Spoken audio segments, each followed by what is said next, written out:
മുസ്ലിങ്ങളുടെ വോട്ട് വേണ്ടെന്ന് താൻ പറഞ്ഞിട്ടില്ലെന്ന് പി.സി. ജോർജ്. ചില കള്ളന്മാരെ പറ്റി പറയുന്നത് മുസ്ലിം വിരോധമല്ല. ഈരാറ്റുപേട്ടയുടെ പിന്തുണ ഒരു കാലത്തും ഉണ്ടായിട്ടില്ല.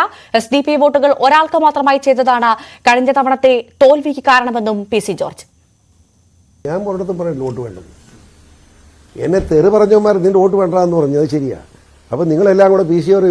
വെട്ടലെ മുസ്ലിം വോട്ട് വേണ്ടെന്ന് പറഞ്ഞാക്കി അവന്മാർ കുറെ വൃത്തികെട്ടന്മാർ അത് തന്നെ സോഷ്യൽ മീഡിയയിലൊക്കെ പറയും. അങ്ങനെ ഒരു നിലപാടില്ല. മുസ്ലിം അങ്ങനെ വോട്ട് വേണമെന്ന് പറയുമ്പോൾ ലോകത്ത് ഏതെങ്കിലും പൊട്ടം പറയുമോ? മുതുപൊട്ടൻ ഒരു വിവരമില്ലാത്ത പോലും പറയും വോട്ട് വേണ്ടെന്ന്. ഒരു സ്ഥാനാർത്ഥിയാന്ന് അതൊക്കെ കളിയുടെ ഭാഗമാണ്. പറയാം. ആ കളിച്ചോടൊക്കെ എന്ത് ചെയ്യും? ഒരുത്തൻ ഹാർട്ട് അറ്റാക്ക് വന്ന് ആശുപത്രിയിലായി. ആ കളി കളത്തിയ വേറൊരുത്തൻ വലിയ ഇമാമായിരുന്നു. ഇപ്പം അവന് കാക്കായി മാറി. എന്നാന്നറിയോ? പള്ളിയിൽ നിന്ന് ചാടിച്ചു വിട്ടു. അറിഞ്ഞോ? ഒക്കെ ഞാൻ പേരിച്ചു പറയാൻ രണ്ട് മാന്യന്മാരായി ഈരാറ്റുപേട്ട ജനങ്ങളെ കളിപ്പിച്ച് വഞ്ചിച്ചത്. ആ രണ്ടവന്മാരിൽ ഒരുത്തിന് ഹാർട്ട് അറ്റാക്ക് വന്നപ്പോൾ മര്യാദയായിട്ട് മിണ്ടായിരിക്കാൻ മേലെ. ഞാൻ ഹാർട്ട് അറ്റാക്ക് വന്നത് നല്ലതെന്നല്ല കേട്ടോ, ഞാൻ ദുഃഖിതനാണ്. ഒരുത്തിന് അസുഖം വരാൻ പാടില്ല. പക്ഷേ ദൈവനിശ്ചയം. മറ്റോ എന്ത് ചെയ്യും?